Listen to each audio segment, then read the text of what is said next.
ఏమన్నా డిమాండా? నువ్వు పోయి కూర్చొని కన్నీళ్లు గర్వంగానే నీకు ఇవ్వాలన్న రూలా? ఏమన్నా డిమాండా? ఏం చూసి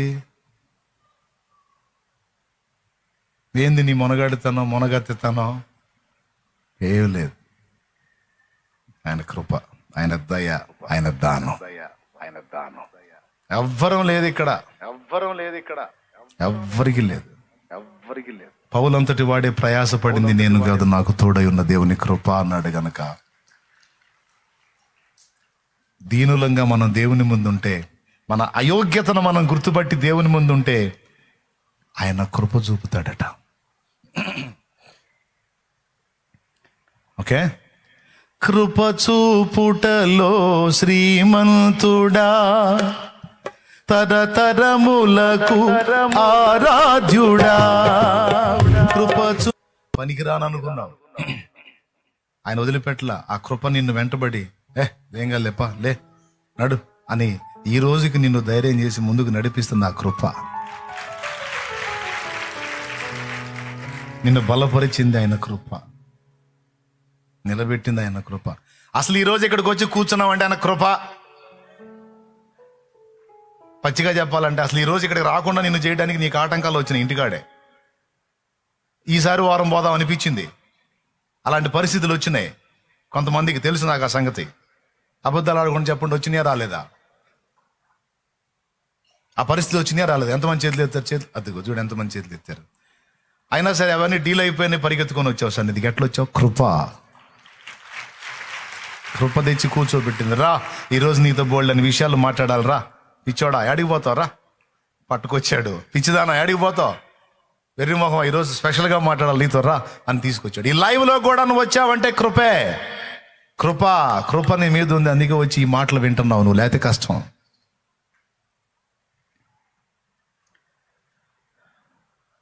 ఎప్పుడు కృపని గణపరచండి, ఆయనను గణపరచండి, ఆయన ప్రేమని గణపరచండి, ఆయన దయను గణపరచండి, ఆయన మంచితనాన్ని గణపరచండి.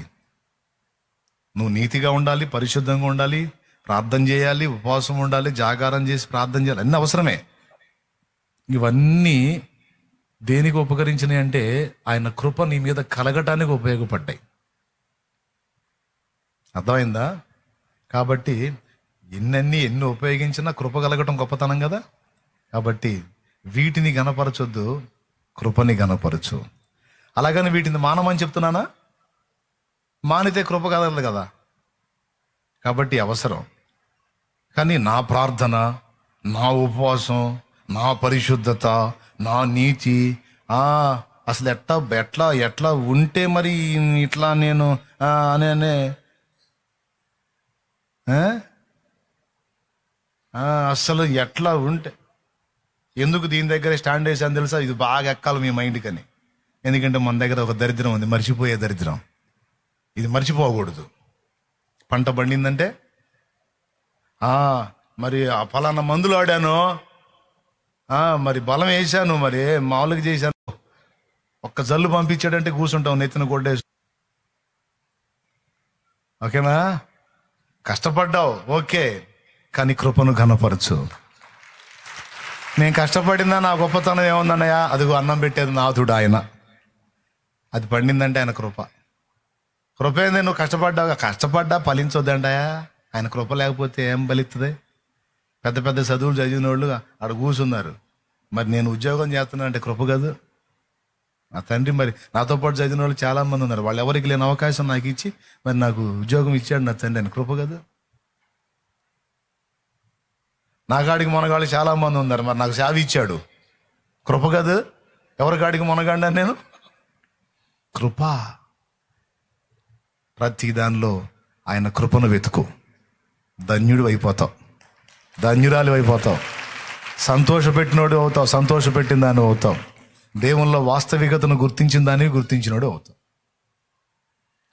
ఇప్పుడు చెప్పండి, ఇంకా దేన్ని బట్టన్న ఎచ్చులు పడతారా? చెప్పండి, దేన్ని బట్టన్నా ఎచ్చులు పడతారా? పడదు. అలాగని ప్రార్థన చేయరా? ఇంతకు ముందు కంటే ఇప్పుడు ఇంకా బాగా చేస్తారు. ఎందుకంటే మన మోకాళ్ళు నీ కన్నీరు గార్చినప్పుడు ఆయన కృప మేలుకుంటుంది అని అర్థమైంది కాబట్టి ఇప్పుడు ఇంకా దగ్గర అవుతారు.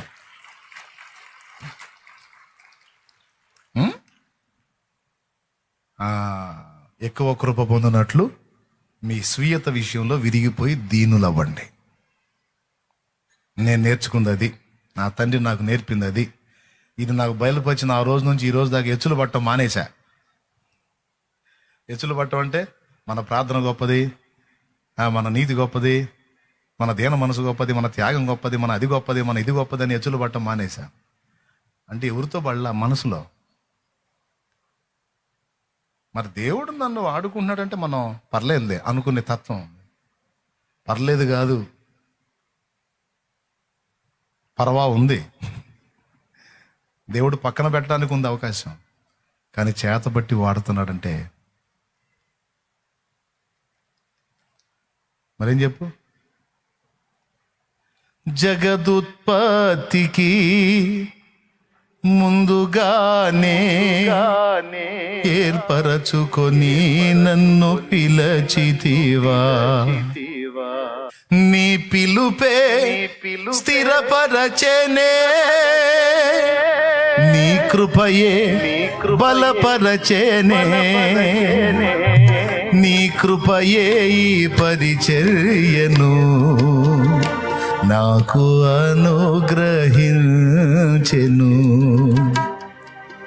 అరే వీళ్ళు ఎందుకు ఇంతసేటు కృపా కృపా కృపా కృప అని పిచ్చి పిచ్చిగా పాటలు పాడారు ఏందా అని చాలాసార్లు ఆలోచన వచ్చింది. ఇప్పుడు అర్థమైంది కృప విలువ. నీ కృప నాకు చాలును, నీ కృప లేనిదనే బ్రతుకలేను. వీళ్ళు ఎందుకు ఇంతసేటు కృపా కృపా కృపా కృప అని పిచ్చి పిచ్చిగా పాటలు పాడారు ఏందా అని చాలాసార్లు ఆలోచన వచ్చింది. ఇప్పుడు అర్థమైంది కృప. ఎన్ని పాటలు అండి పెద్దోళ్ళు రాసిన పాటలు కృప మీద. ఎరుగని రీతిగా నన్ను దర్శించే నీ కృప. మా నాన్న తెగ పాడేవాడు, ఈ పాట పాడమనేవాడు. మా నాన్నకు అర్థమైనట్టుంది కృప. ఇంతవరకు కాచెనే చెంత నుండి నీ కృప, అంతము వరకు నడిపించునే అంతే లేని నీ కృప. కృపా కృపా కృపా యేసు నీ కృపా. టైం అయిపోయింది, ఈసారి ఎప్పుడన్నా పాడుకుందాం. నన్ను దర్శించే నీ కృపా, ఎరుగని రీతిగా నన్ను దర్శించే నీ కృపా, ఇంతవరకు కాచెనే చెంత నుండి నీ కృపా, ఇంతవరకు కాచెనే చెంత నుండి నీ కృపా, అంతము వరకు నడిపించునే అంతే లేని నీ కృపా. కృపా కృపా యేసు నీ కృపా, ఇదుగని రీతిగా నన్ను దర్శించే నీ కృపా. మనస్సు కలిగిన వాడు దేవునికి అందంగా కనపడతాడు. దీన మనస్సు కలిగిన వాడు కృప పొందుతాడు, పొందుతుంది. దీన మనస్సు కలిగిన వారికి దేవుడు ఒక సమయాన్ని నిర్ణయించాడట, తగిన కాలమట. దాని పేరు ఏం పేరంట? తగిన కాలం.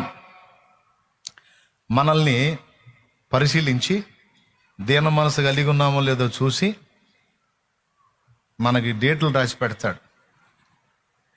అమ్మా నీకు దీన మనసు ఉందిరా, నువ్వు అంతే ఉండరా, నేను నిన్ను హెచ్చించబోతున్నాను అంటాడు ఆయన.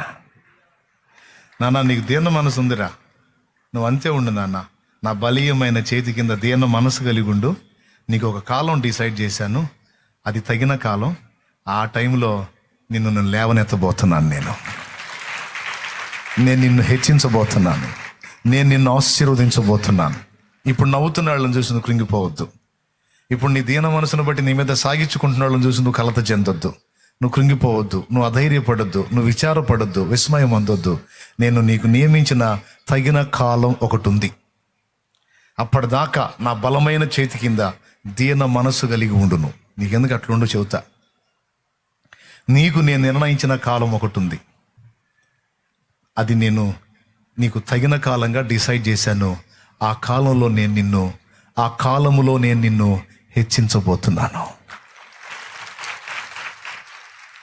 అది ఆత్మీయంగా హెచ్చిస్తాడో, భౌతికంగా హెచ్చిస్తాడో, ఎలా హెచ్చిస్తాడో అక్కడ రాశాడు.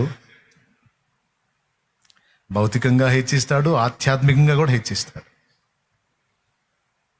నువ్వు హడావుడి పడవాకు, తపన పడవాకు, నువ్వు చూపించుకోవడానికి ట్రై చేయవాకు, ఏదేదో అనుకుని పరిగెత్తవాకు. కొంచెం దాక్కో, దీన మనసు కలిగి ఉండి ఇక్కడ నా చేతి కింద ఉంది. నీకు నిర్ణయించిన టైం ఉంది. వెయిట్. ఉప్పొంగవాకు, పెట్టరేగవాకు, కాస్త ఆగు, నా చేతి కింద కూర్చో.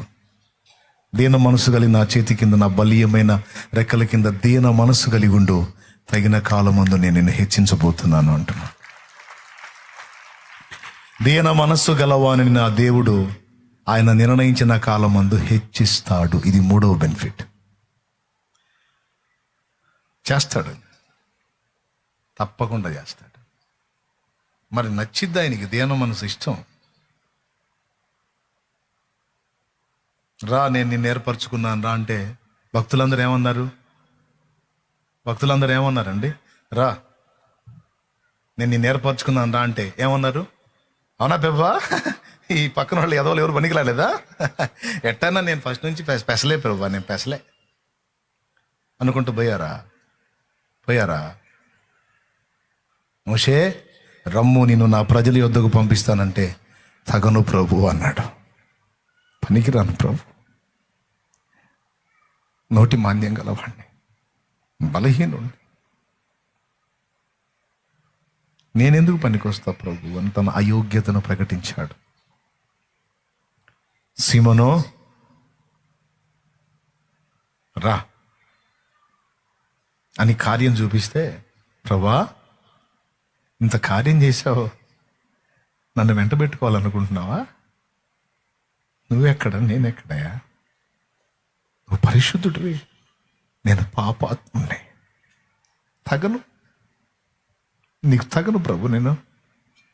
నువ్వేదో అనుకుంటున్నావు నీకు పనికి వస్తానంటే నన్ను విడిచిపో. పనికిరానయ్యా, నేను చంచలుణ్ణి, అస్థిరుణ్ణి. ఇక మీదటి నీవు మనుషులను పట్టు జాలరివై ఉందు అన్నాడు. తన అయోగ్యతను ప్రకటిస్తే, లేదు నేను నిన్ను వాడుకుంటాను అన్నాడు ఆయన. భక్తుల్ని పిలిచినప్పుడు ఎగబళ్ళ వాళ్ళేంటో వాళ్ళు గుర్తించారు. వాళ్ళ అనర్హత, అయోగ్యత వాళ్ళు ఎరిగున్నందున వాళ్ళని దగ్గరికి తీసుకున్నాడు. ఏం నచ్చిందయ్యా నా దగ్గర? ఏం నచ్చిందయ్యా? నాకు తెలిసి సీమోను పేతురు ఏడ్చినప్పుడు, అదే 3 సార్లు అబద్ధం ఆడినప్పుడు ఏడ్చాడు, వెలుపలికి పోయి సంతాపపడి ఏడ్చాను చూడు. అప్పుడు నాకు తెలిసి సీమోను పేతురు అడిగుంటాడు. నేను చెప్పాగా ప్రభా, ఆనాడే చెప్పాగా ప్రభా, నా బతుకి లాంటిది, నీ పక్కనే ఉండి, నీ దగ్గరే తిని, నీ దగ్గరే పండుకొని, నువ్వెవరో నాకు తెలియదని 1 సారి కాదు, 2 సార్లు కాదు, 3 సార్లు అబద్ధం ఆడిన దుర్మార్గుడిని ప్రభా, అస్థిరుణ్ణి ప్రభా, అపనమ్మకస్తుణ్ణి ప్రభా, మోసగాడిని ప్రభా, అబద్ధీకుని ప్రభా. నేను చెప్పలేదా నీకు? అప్పుడే నన్ను పిలిచినప్పుడే చెప్పా, పనికి రాను, తగను ప్రభు, తగను.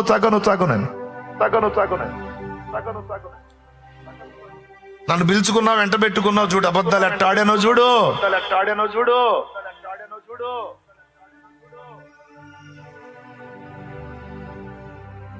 అప్పుడు యేసయ్య ఏం మాట్లాడుంటాడండి? ఏమని ఉంటాడు?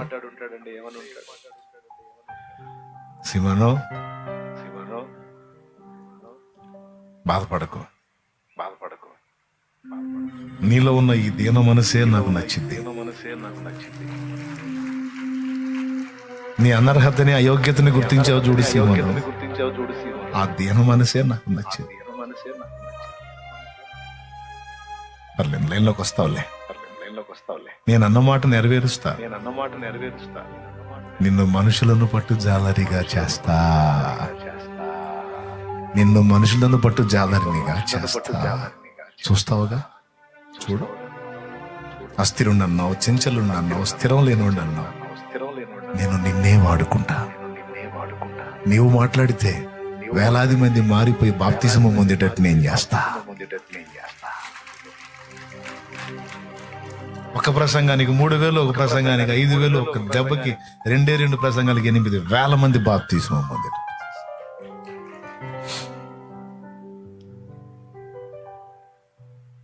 దీన మనస్సు గలవారిని ఎంత ఇష్టపడతాడండి. ఈరోజు దీన మనస్సు యొక్క సౌందర్యం, అందులో ఉన్న విభిన్న కోణాలు అన్నీ సుస్పష్టంగా దేవుడు మనతో మాట్లాడాడు. రా నువ్వు నా పనికి అన్నప్పుడు యోగ్యత, మేము కలవారమని వచ్చారా? నేను అనర్హుణ్ణి, అయోగ్యుణ్ణి, కానీ నన్ను పిలిచావు. నీ కృప, ఇది నీ కృప తప్ప నా యోగ్యత ఎంత మాత్రమూ కాదు. నీ కృప అంతే. పిలిచావుగా, కృపతో వాడుకో.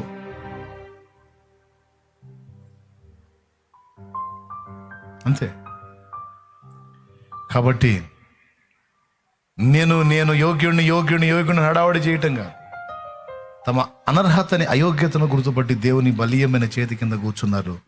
ఆ కాలం వచ్చింది, వాళ్ళందరినీ నా తండ్రి హెచ్చించాడు. ఆ హెచ్చింపు ఎంత గొప్పదంటే 1900 సంవత్సరాల క్రితం వెళ్ళిపోయారు. వాళ్ళ చరిత్ర 1900 సంవత్సరాలుగా ఇంకా మోగుతానే ఉంది. వాళ్ళ పేర్లు ఇంకా ప్రజల నోట్లో మోగుతానే ఉన్నాయి. ఏ సినిమా స్టార్ను చూపించు నువ్వు అంత ధన్యత చెప్పాయా? అరే వాళ్ళ జీవితాలు, వాళ్ళ మాటలు, వాళ్ళ పదాలు, వాళ్ళ పాటలు, వాళ్ళ పలుకులు దేవుని పుస్తకం చేసి పడేశాడు కండి. ఏ సినిమా వాడికి దక్కింది ధన్యత? ఏ డ్రామా వాడికి దక్కింది ధన్యత? ఏ రాజకీయవేత్తకి, ఏ రాజుకి, ఏ రంగప్పకి దక్కింది ధన్యత? చెప్పు. దేవుని భక్తులకు దక్కింది ధన్యత. అట్లుంటది కృప. అది శాశ్వతమైన కృప. అది ఏం కృప? అది శాశ్వతమైన కృప. చెప్పండి, దీన మనసు ఎలా కనిపించింది దేవుడికి? అందంగా కనిపించింది, ఆకర్షించింది. రెండోది, దీన మనసు కలవానికి ఏం కలిగిద్ది? కృప దొరికిద్ది. మూడవది, దీన మనసు గలవానికి తగిన కాలం ముందు హెచ్చింపబడే అనుభవం దొరికిద్ది. ఈ 3 స్పష్టంగా అక్కడ చెప్పాడు. దానికి ముందు దీన మనసులో ఉన్న విభిన్న కోణాలు చెప్పాను, అలంకరణలో కోణాలు చెప్పాను. ఈ రెండింటికంటే ముందు రక్షణ విషయంలోనూ, ఎదుగుదల విషయంలోనూ, రాకడ విషయంలోనూ, సిద్ధపాట్లను గురించి, మనం బోధల విషయంలో ఎలా ఉండాలో చెప్పాను. చాలా విషయాలు దేవుడు ఈరోజు మాట్లాడించాడు. ఖాళీ పాత్రగా వస్తాయి ఇక్కడికి వచ్చేటప్పుడు క్వశ్చన్ మార్కుతో. ఆయన నింపి వాడుకుంటూ ఉంటాడు. అది కృప. కృప లేండి. అలా పైకి లేచి నిలబడండి.